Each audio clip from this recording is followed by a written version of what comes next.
नमस्कार विद्यार्थी मित्रांनो, आपण मामू हा पाठ पाहत आहोत. मामू व्यक्तिचित्र कशा पद्धतीनं सांगितलेलं आहे ते आपण पाहत आहोत की मामू ही व्यक्ती शाळेमध्ये शिपायांचं काम करत असताना ती बाहेर समाजाशीही कशी जुळवून घेते किंवा समाजामध्ये तिचे अनेक रूपं कशा पद्धतीने बघायला मिळतात हे अनेक उदाहरणातून सांगण्याचा प्रयत्न केला. जेव्हा लेखक त्यांच्या घरी त्या लग्नासाठी गेलेले असतात, त्यांच्या मुलांच्या लग्नासाठी, त्यावेळी खरंच किती लोक आमदार असतील, खासदार असतील किंवा अनेक मोठी लोकं, मोठ्या पदाची लोकं त्यांच्या घरी जाऊन त्यांच्या कार्यक्रमामध्ये, त्याच्या आनंदामध्ये किती सहभागी होतात. आणि याच्यावरून मग मामू त्या लोकांचा कशा पद्धतीने आभार मानतो. त्यावेळी लेखक म्हणतात की धर्मापेक्षा माणूस मोठा आहे आणि माणसापेक्षा माणुसकी फार मोठी आहे, हा विचारच घेऊन त्यांना ते बाहेर पडले.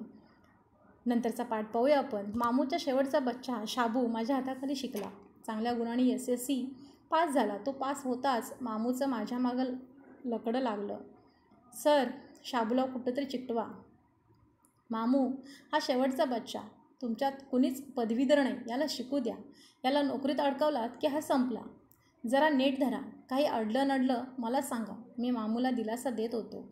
बदलत्या काळाची पावलं ओळखून मामूनं निर्धार बांधला. पोराला कॉलेजात दाखल केलं. परवा मामूची बुडी आई अल्लाला प्यारी झाली. तिच्या आठवणी सांगताना मामूच्या डोळ्यात पाणी तरळलं. दुनियेत सारं मिळेल सर, पण आईची माया कुणाकडं नाही मिळायची, हे त्याचे बोल ऐकताना नातवंड असलेला मामू मला त्याच्या शाबूसारखा पोर वयाचा वाटला. त्याची आई वारली त्या दिवशी शाळेला सुट्टी मिळाली. हे हायस्कूल 100 वर्षावर जुनं आहे. इथलं रेकॉर्ड त्यामुळे आवाढावे आहे. कुणी माझे विद्यार्थी येतो 1920-22 सालातील आपल्या नावाचा दाखला मागतो. मामू ते रजिस्टर अचूक शोधून त्याचं नाव धुंडून काढतो. हाती दाखला पडलेला बाप्या झालेला विद्यार्थी मामूचा हात हातात घेऊन म्हणतो, चलो मामू, चाय लेंगे. कशाला? नगं आत्ताच घेतलाय. कुठं आहे आता तुम्ही? मामू त्याचा चहा नाकारण्याचा प्रयत्न करतो. मनात जुन्या आठवणी रेंगाळणारा विद्यार्थी त्याचा हात खेचून त्याला आग्रहानं चहाला नेतो. मग चहा पिता पिता त्याच्या वेळच्या शिक्षकांच्या आठवणींना उजाळा मिळतो. MR सर भारी माणूस. केवढा आब होता त्या वक्ताला हायस्कूलचा. मामू हरवलेल्या काळाला मुठीत पकडण्याचा प्रयत्न करतो. लेखक जेव्हा त्याच्या घरी जातात, घरी गेल्यानंतर घरचेही संबंध त्यांच्या लक्षात येतात की घरचेही आपुलकीने कशा पद्धतीने वागत असतात. जेव्हा मामूचा शेवटचा मुलगा शाबू ह्यालाही नोकरीचा ज्यावेळी आग्रह करतात, त्यावेळी मात्र लेखक काय करतो, त्यांना चांगला सल्ला देण्याचा प्रयत्न करतात की ह्या मुलाला शिकू देत की तुमच्या घरात पदवीधर म्हणजे चांगले मोठे शिकलेलं, मग PG लेवलची पदवी असेल किंवा ग्रॅज्युएशन पूर्ण झालेलं असेल, असं कोणीच नाही आहे जे 10वी-12वी शिकून नोकरीसाठी लागतात. अर्थातच आर्थिक चढजणीमुळे सुद्धा काही जणांना नोकरी सोडून 10वी-12वीवरती शाळा सोडून नोकरी करावी लागते. तशा पद्धतीनं त्यांच्या घरात मामूपासून सुरुवात झाली होती.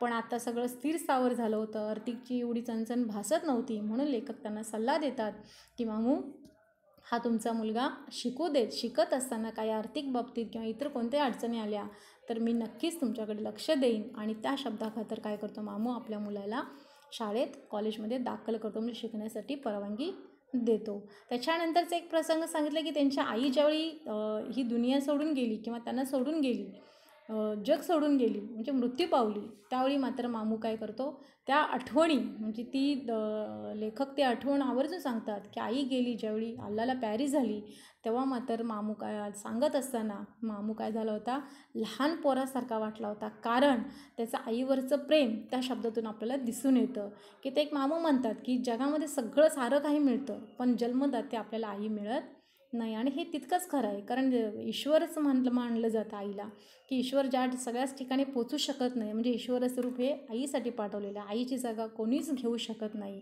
मग ते वाईट प्रसंगी असू दे, चांगल्या प्रसंगी असू दे, ती सतत आपल्या मुलांसाठी निस्वार्थपणे, आपल्या जीवात जीव असेपर्यंत निस्वार्थपणे आई ही व्यक्ती काय करत असते, सतत झटत असते मुलांसाठी, आणि तिची जागा कुणी घेत नाही. म्हणून मामू एका वाक्यात म्हणतात की जगामध्ये सगळं काही मिळतं, पण आई मिळत नाही. आणि हे सांगत असताना हा भावूक झालेला मामू मात्र काय होतो, लहान मुलांसारखा आईच्या आठवणीनं वाटायला लागतो. त्याच्यानंतर सांगतात की ज्या दिवशी आई वारली त्या दिवशी शाळेला सुट्टीच दिली, कारण एक दुखवट आहे, एका दुःखात सहभागी होण्याचं एक ते कारण असतं, आणि त्यामुळे शाळेला सुट्टी मिळाली. म्हणजे मामूचं जरी शिपाई जरी असला, त्याचं काम जरी हे जर आपण वेगळ्या पद्धतीने बघितलं तर कामापेक्षा तो माणूस किती मोठा होता हे आपल्याला याच्यातून दिसून येतं.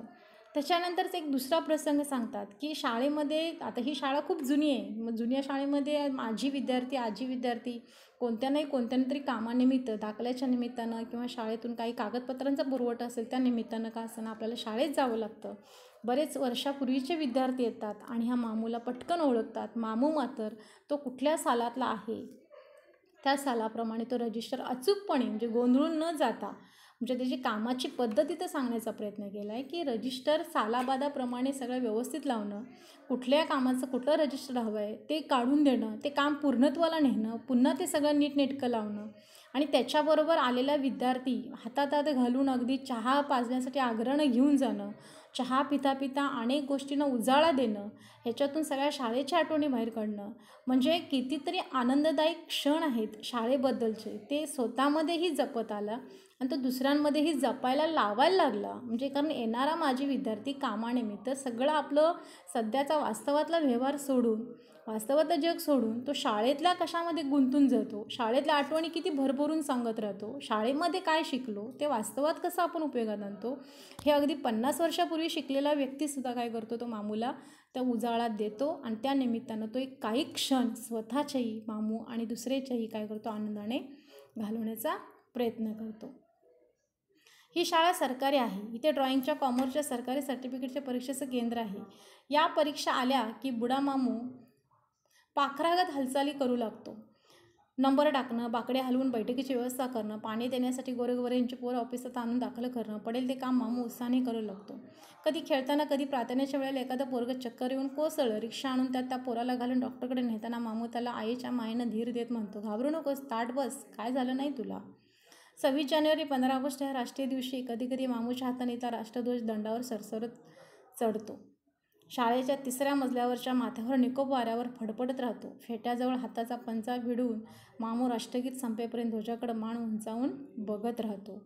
त्यांची जी शाळा आहे त्या बाकीच्या ज्या स्पर्धा परीक्षा असतील, ड्रॉइंगच्या सर्टिफिकेट किंवा सरकारी सर्टिफिकेट, म्हणजे आपल्या तलाठी परीक्षा असेल, ग्रामसेवक परीक्षा असेल, ह्या ज्या स्पर्धा परीक्षा आहेत, ह्या स्पर्धा परीक्षेचं केंद्र म्हणून सुद्धा ह्यांची शाळा फार जुनी आहे, फार मोठी असेल, त्यामुळे हे केंद्र म्हणून दिलं जातं. आणि त्या केंद्रावरती आता हे शाळेच्या बाहेरचं काम, म्हणजे रेग्युलर ड्युटीपेक्षा हे बाहेरचं काम असतं, तरीसुद्धा मामू तिथं काय करतो, तेवढंच प्रामाणिकपणे तो काम करत राहतो. हे काम करत असताना इथं पाणी बिणी देण्यासाठी किंवा जे बाकीची सेवा करण्यासाठी जी नोकर लागतात, म्हणजे आपण जी मुलं लागतात, तीसुद्धा तो गोरगरिबाची आणतो, कारण त्या दिवशीचा तो वेतन भत्ता आहे, त्या मुलांना तेवढी मदत म्हणून तेही काम करतो.